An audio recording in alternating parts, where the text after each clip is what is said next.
Hello everyone and welcome to my channel. Today we're going to be painting the Painbringer Kyazu. We assemble up to the point where it gets in the way of painting, and so far it seems that you only have to assemble one piece, which is the back and chest piece. The front robes and the back robes you don't need to assemble, and the head will get in the way, I believe.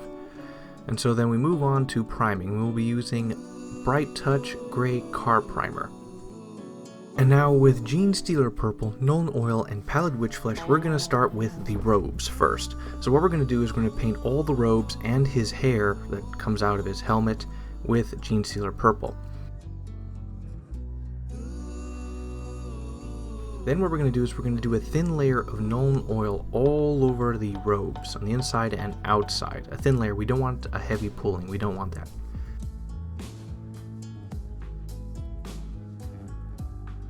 And then once that's done, we're going to take Genestealer Purple and we're going to dry brush all over the robes and the hair.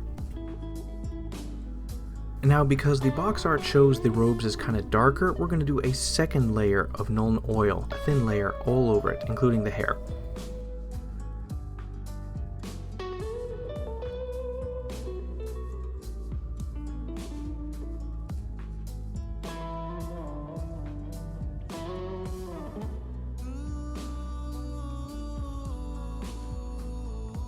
Then we will dry brush Genestealer Purple again. This one will be a slightly lighter dry brush, not as heavy as the first one.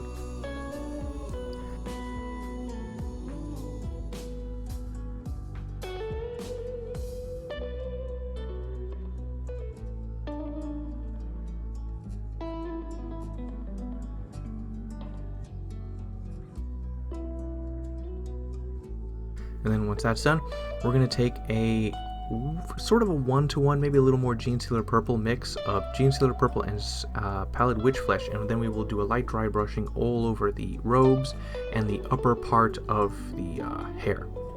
Now the lighter colored dry brush makes it look a little too dusty and kind of ruins the effect, so then I go back with the Pur Paint. Instead of dry brushing, I paint it on the uppermost raised areas in fine lines to fix some of that like dusty spread of the robes, and that works pretty well.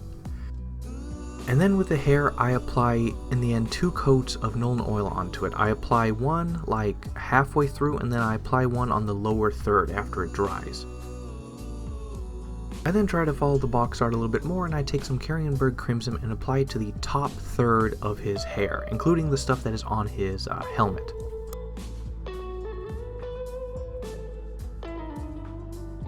And now with Hoeth Blue and Beeltan Green, we're going to paint this little tassel thingy. We're going to start off with a base layer of Hoeth Blue, and once that dries, we're going to apply in the end 2 coats of Beeltan Green. And now with Keyslip Flesh and Seraphim Sepia, that one, we're going to paint the only part of the skin that's visible, his mouth. So we're going to start with the base layer of Keyslip Flesh, and then we're going to apply a layer of that paint onto it. And then we're going to highlight the lips. Now how to do this is you just load up the tip of your brush with it and you just do a bunch of taps. Tap, tap, tap, tap, tap. Don't draw straight lines, just tap, tap, tap. We'll get the paint on these very small, minute areas. And now with AK Interactive Ultra Matte Varnish, we're going to paint all the things we have painted so far. However, partially all the way through, I realized I completely missed a part of the front robe, which is supposed to be white.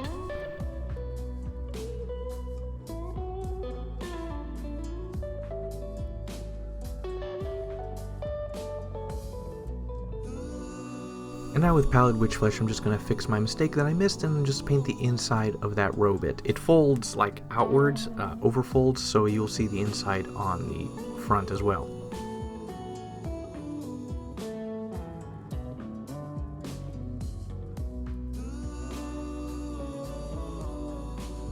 And now with Iron Hand Steel, Druchii Violet, and Stormhost Silver, I'm going to paint these little silver parts of his shoulder pad.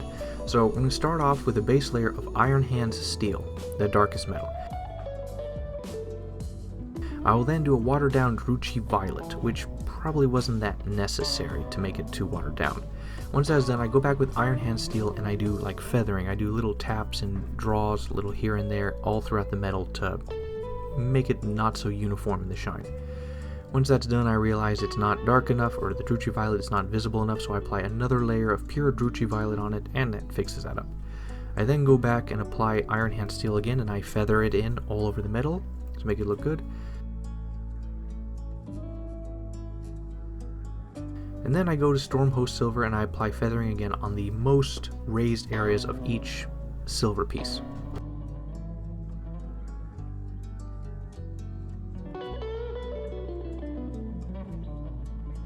Now, continuing on what we were doing, I'm going to take Nuln Oil and apply it to the sword. I forgot to show it, but the sword has a base layer of Iron Hand Steel, and we're using Nuln Oil on it.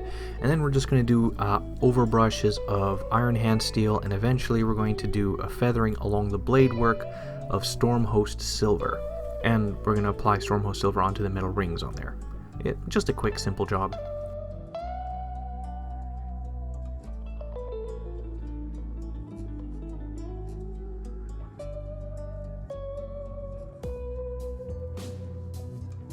Now with Brass Scorpion, Liberator Gold, and Stormhost Silver, I'm going to paint, well, pretty much everything else. But I'm going to start with a base layer of Brass Scorpion on the places with the most obvious deep recesses, folds in the armor, indents, stuff like that. Now, after doing this once, I realized maybe I should have just painted all the metal Brass Scorpion. It would have added, there's a lot more depth that I missed. I only went for the most obvious places, but looking back, I probably should have painted all the metal with Brass Scorpion first. It would have added more depth to this model.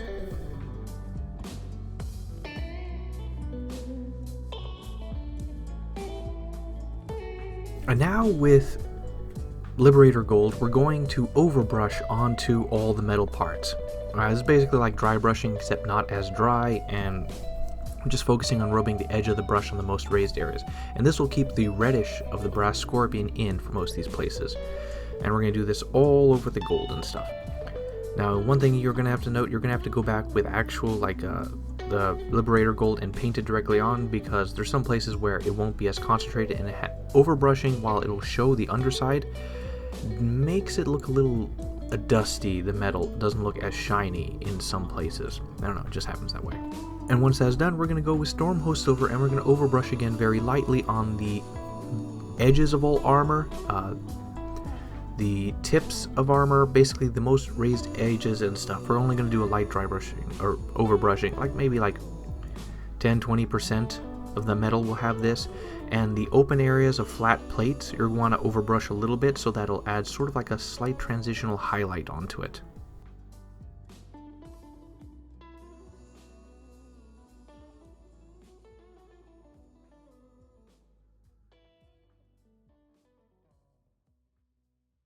And now with Dark Reaper and Nuln Oil, we're going to paint these like ropes, his belt, and like these cloth pieces between his armor links with Dark Reaper.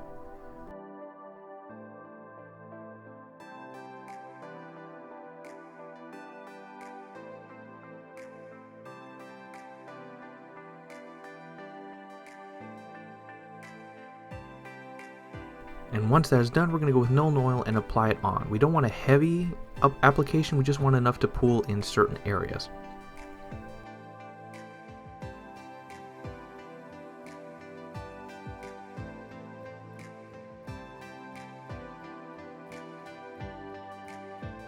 And once that is done, we're going to take Dark Reaper. I mean, it looks pretty good on the ropes, but we're just going to apply just a few lines here and there to like these bands and stuff that he has on his like chest holding the medallion, and some parts of his armor, the leather parts. You just make your own decision and judge on it. And once that is done, we're going to do final assembly. I use super glue for this.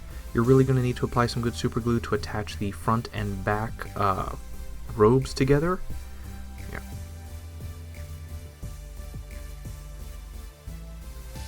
Now we're going to go back and fix some stuff. With Xerxes Purple and Ultra Matte Varnish, we're going to fix his robes. His robes look terrible, so we're going to take the Xerxes Purple and we're going to apply directly into the darkest recessed parts, or the close to it, of the parts where his robes meet. And then once that's done, we're going to take a little amount of Ultra Matte Varnish and apply it all over there to remove the shine of the super glue that's pouring out. And now we're going back to all the metals, and so basically there might be some parts where, so when you're overbrushing, sometimes the for some reason it doesn't apply the metal that well in some cases, so we're going to go back and we're going to apply the depth again with a very tiny brush. We're going to apply the brass scorpion into some dark recess that may have just been flooded over on accident or removed. We're also going to go back and use Liberator Gold to like bring out the shine in some places where the metal may not have applied too well, and we're going to use Stormhost Silver to apply direct highlights. We're not overbrushing, now we're painting straight lines on it, just to fix up some stuff, to make it shine.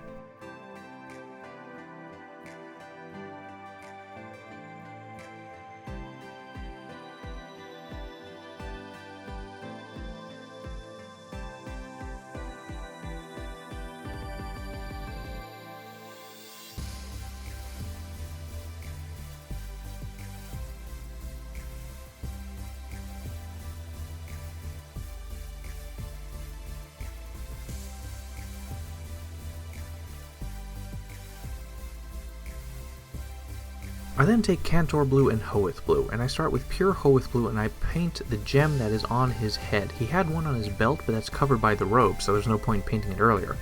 And so we start with a base layer of Cantor Blue, and what we do is we basically add more Hoeth Blue into the mix, and we go from painting the whole thing to like 75% to 50% to painting a ring with pure Hoeth Blue.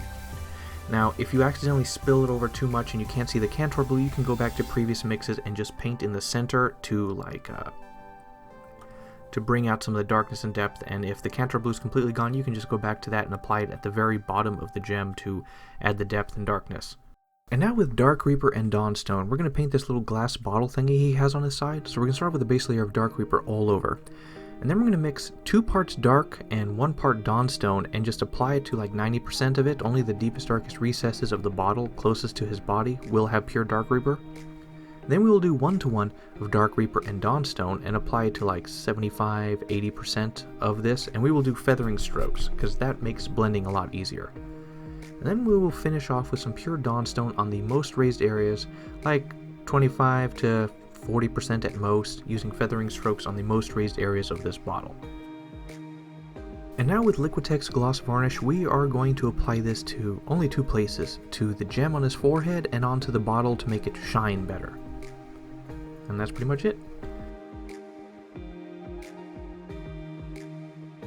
Well, this project took longer than expected, but it had nothing to do with painting. I had some technical difficulties that didn't let me get the footage after I took it, so it took me like a day or so to get it out. So sorry about that. And I am now free from a lot of obligations, so I'm just going to finish the rest of the Glutos, whatever this guy's name is. I'm going to finish him probably within the week and then move on to some other projects that I really need to get to. So, but overall, as far as this guy goes, I'm going to give him a, honestly, I feel like a 6 out of 10, close to 7, but not a 6 out of 10. I don't know, he's like a part of a whole. Individually, like, there's a little bit of uniqueness in him, but I don't really think I was able to bring out that much in him. His robe kind of messed up in the assembly part of putting it together. It didn't look too good overall, but what can you do? Alright then, so like the video if you like the video, share if you want to share it, leave a comment if you want to say anything or nitpick anything, and I'm going to see you soon. I'm going to guess maybe just a few days. Alright, bye.